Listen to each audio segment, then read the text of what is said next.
Sir, सबसे पहले तो मैं आपका परिचय जानना चाहूँगा। मैं अजीत सिंह यादव, उत्तर प्रदेश कांग्रेस कमेटी का सचिव और बरेली जनपद का प्रभारी हूँ। प्रभारी साहब, बहुत जल्द ही 24 के चुनाव आने वाले हैं, किस तरह की तैयारी चल रही है कांग्रेस पार्टी में? देखिए, कांग्रेस यूपी जोड़ो यात्रा चला रही है उत्तर प्रदेश में। ये 20 दिसंबर से सहारनपुर से शुरू हुई है हमारे प्रदेश अध्यक्ष अजय राय जी के नेतृत्व में, और 29 और 30 दिसंबर को बरेली में ये यात्रा आ रही है।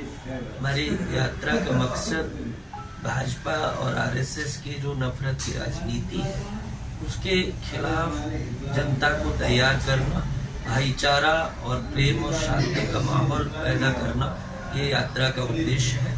और जो जनता के सवालात हैं, महंगाई है, बेरोजगारी है, भाजपा की सरकारें पूरी तरह से विफल साबित हुई हैं रोजगार देने में, महंगाई को रोकने में, और किसानों के जो सवाल हैं उनको हल करने में। किसानों को फसलों के दाम नहीं मिल पा रहे हैं, महिलाओं की सुरक्षा में उत्तर प्रदेश सरकार विफल साबित हुई है। इन मुद्दों को हम जनता के बीच ले जा रहे हैं और जनता को जोड़ के चुनाव की तैयारी में कांग्रेस पार्टी उतरेगी। तो भाई साहब, एक सवाल मेरा आपसे और है। अभी कई राज्यों में चुनाव हुआ था विधानसभा का, जिसमें कांग्रेस का क्या रिजल्ट रहा, उसको लेकर क्या लगता है 24 को कुछ बदलाव हो पाएगा? कांग्रेस पार्टी अभी चुनाव हुए हैं तो तेलंगाना में कांग्रेस पार्टी की सरकार बनी है। राजस्थान में और छत्तीसगढ़ में बहुत कम मार्जिन से कांग्रेस सरकार बनाने से चूक गई है और 40% से ज्यादा मत कांग्रेस पार्टी को मिले हैं इन राज्यों में।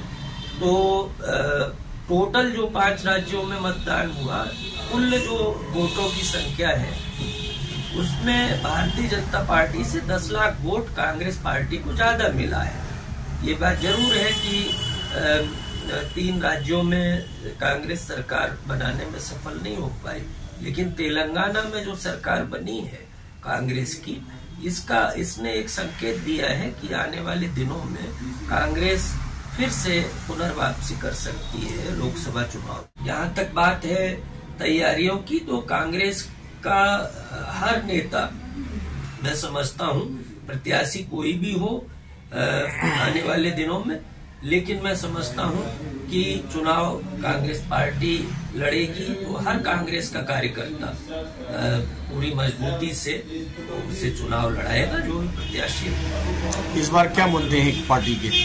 जी, इस बार क्या मुद्दे हैं पार्टी के?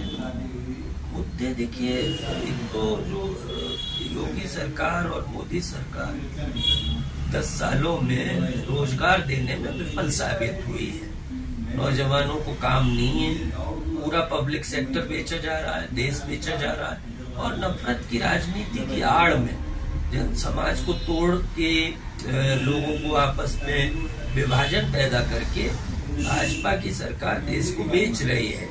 हम जनता के बीच इन सवालों को लेके जाएंगे। संविधान और लोकतंत्र पर बड़ा खतरा पैदा हो गया है। अभी देखिए, अब तक इतिहास में कभी नहीं हुआ, चुने हुए जो सांसद हैं वो संसद में नहीं बोलने दिया गया, मुद्दे नहीं उठाने दिए गए। 145 के करीब सांसदों को निलंबित कर दिया गया। तो भाजपा लोकतंत्र को खत्म करने पर आमादा है। हम इन मुद्दों को लेके जाएंगे, और जिस तरह से देश की आजादी कांग्रेस पार्टी ने लड़के जनता को खड़ा करके मुल्क को आजाद कराया ब्रिटिश हुकूमत से, उसी तरह से हम संविधान और लोकतंत्र की रक्षा करेंगे। कांग्रेस पार्टी जनता को तैयार करेगी। यात्रा यहाँ से गुजरने वाली बरेली से, उसको लेकर चैनल के माध्यम से जनता से कुछ कहना चाहेंगे? कि हम सभी को आमंत्रित करते हैं, पूरे बरेली जनपद निवासियों को, वो यूपी जोड़ो यात्रा में जुड़े और आने वाले दिनों में जो हमारी साझी विरासत है, गंगा जमुनी तहजीब है, भाईचारा है, उसको स्थापित करने में कांग्रेस पार्टी का सहयोग करें और संविधान और लोकतंत्र की रक्षा के लिए सभी लोग एकजुट होकर आगे आए। सभी बरेली जनपद वासियों को कांग्रेस पार्टी की ओर से नए साल की शुभकामनाएं। यहाँ से यूपी जोड़ो यात्रा गुजरने वाली है बरेली से, उसको लेके क्या कहना चाहेंगे? देखिए, यूपी जोड़ो यात्रा में बहुत भारी संख्या में लोग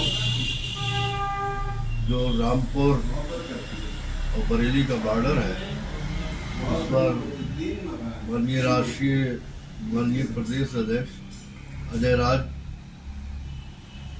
की अध्यक्षता में जो यात्रा चल रही है उसका बहुत भव्य स्वागत किया जाएगा। इसके बाद ये यात्रा स्वागत स्थल से गुगई गांव, चुरई गांव होते हुए मीरगंज पहुंचेगी। मीरगंज नगर में भ्रमण करेगी। इसके उपरांत मीरगंज में जनसभा की जाएगी और शाम को ये यात्रा रात्रि 8-9 बजे तक बरेली पहुंचेगी और बरेली पहुंचने कर यहाँ खाना, भोजन, रात्रि विश्राम ये सब काम होगा। और 30 तारीख को यानी सैटरडे को 11 बजे